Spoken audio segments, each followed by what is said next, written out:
Technique publique.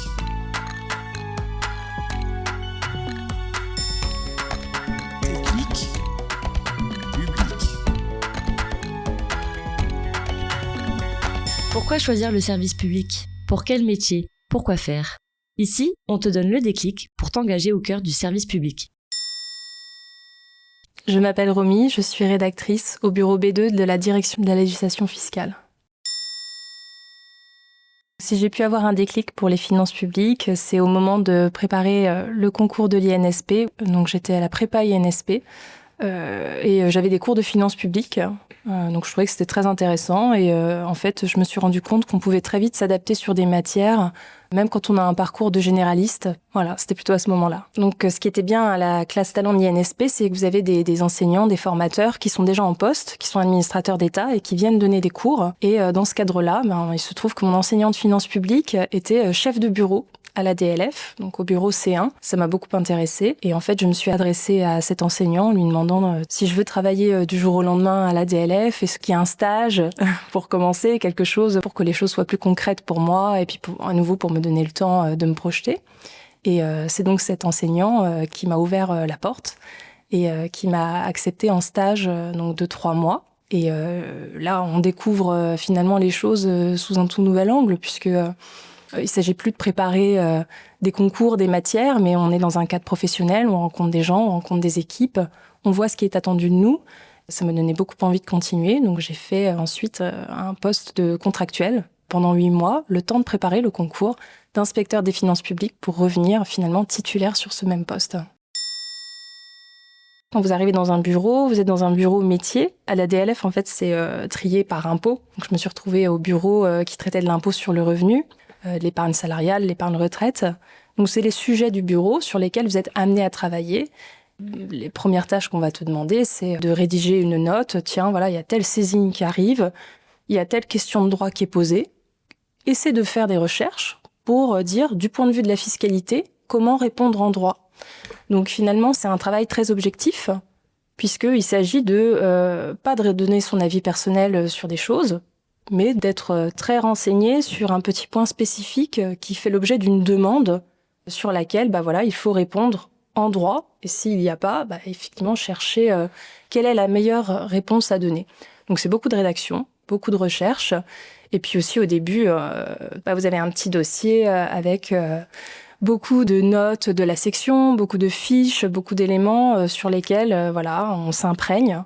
Partout, en fait, il faut un petit temps d'adaptation. Et ce temps d'adaptation, il est permis avec de la lecture, beaucoup de travail pour s'imprégner des matières.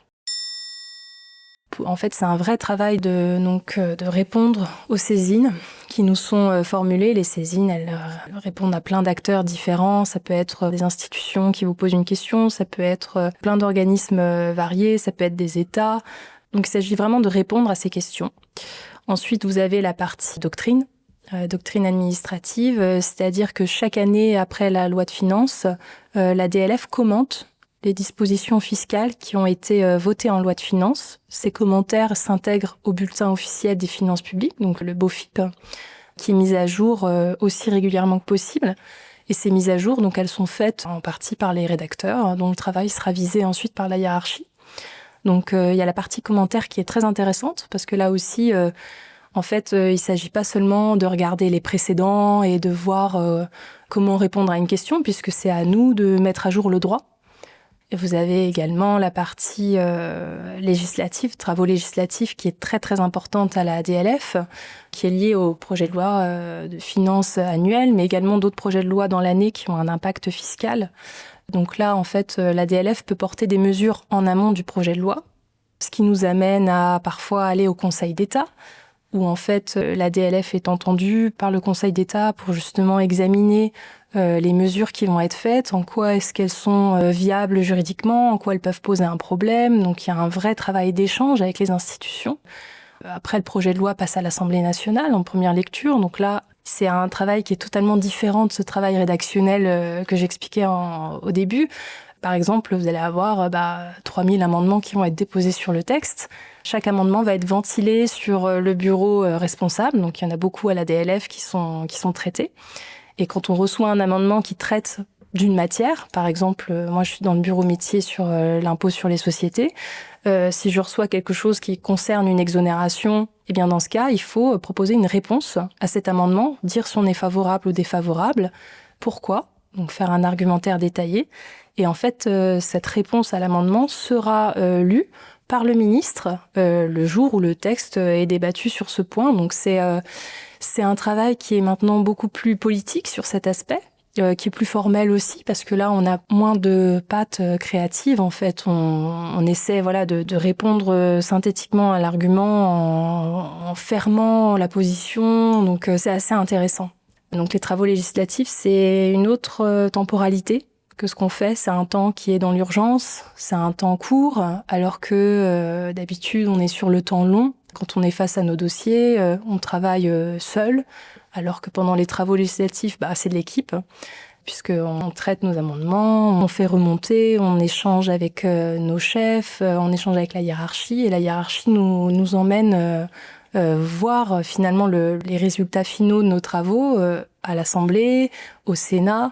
Donc il y a cette partie des placements qui est comprise aussi dans le travail du rédacteur, qui est très intéressante. Elle est un peu paillette parce que tel jour on est au Conseil d'État, tel jour on est au Sénat, mais en fait elle reflète surtout l'association du rédacteur à l'ensemble des travaux, et puis elle montre que on n'est pas seul et on fait pas son petit bout de travail dans son coin, mais on est pleinement associé, on a une vision d'ensemble de ce qu'on fait.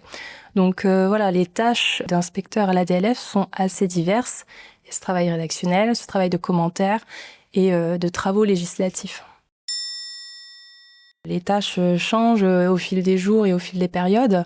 Après, je suis plutôt un loup solitaire, donc je suis plutôt contente quand je me retrouve derrière mon écran à faire les commentaires administratifs. J'aime bien parce que on se plonge vraiment dans le sujet et on gagne une expertise vraiment qui est assez inédite, parce que on est confronté seul sur les mêmes dispositions en permanence, et on se rend compte que on gagne en connaissance sur ces sujets-là, et c'est hyper intéressant. Donc j'aime bien le côté un peu solitaire, même si je suis très contente de mettre ça en perspective avec mes collègues le moment venu. On pense qu'on est seul, mais en fait, quand on bloque, parce que ça arrive aussi, on se dit mais tiens, en fait là, non, je comprends pas, j'arriverai pas à lever l'obstacle. On se retourne vers son collègue, on lui dit tiens, t'as 2 minutes, regarde, qu'est-ce que t'en penses, parce que là je bloque, qu'est-ce que tu penses de ce raisonnement? Ou on peut aller voir son inspecteur principal, le chef de section, qui est souvent la personne à la DLF qui a le plus d'expertise, qui a la plus grande technicité, et c'est très très formateur de pouvoir échanger avec des personnes qui ont une vraie connaissance fine des sujets. Il y a beaucoup de perspectives. Donc là, normalement, on s'engage sur 3 ans quand on commence son premier poste. Donc on est fixe pendant 3 ans. Et ensuite, tout est possible. On peut soit rester, on peut changer de bureau. On peut faire une demande en passant des entretiens, surtout que c'est un peu plus facile quand on est déjà à la DLF et que on sait déjà comment ça se passe. On peut faire un détachement. J'ai des anciens collègues qui sont partis au ministère de la Culture, où il y a des postes de fiscalité aussi. J'ai une collègue qui est partie au secrétariat général des affaires européennes, donc elle fait beaucoup d'interministériel, elle fait beaucoup de coordination. Donc ça, c'est le détachement, qui est toujours une voie très intéressante, surtout si on veut changer de ministère. Et puis aussi, il y a la voie des concours qui est tout à fait possible. Notamment, là, c'est la voie interne. Quand on a 4 ans de service public, on peut prétendre au concours interne, notamment à l'INSP. On peut faire des prépas. Il y a le concours d'IP aussi, bien sûr, l'inspecteur principal, qui est accessible en interne. Tout est fait, tout est mis en place pour que les gens évoluent à leur manière. Donc ça crée un petit peu un petit sentiment d'émulation. On voit chaque année des collègues qui ont eu leur concours, qui le préparent, ou même qui n'ont pas réussi à l'avoir du premier coup, mais qui continuent à le préparer. Donc tout est possible.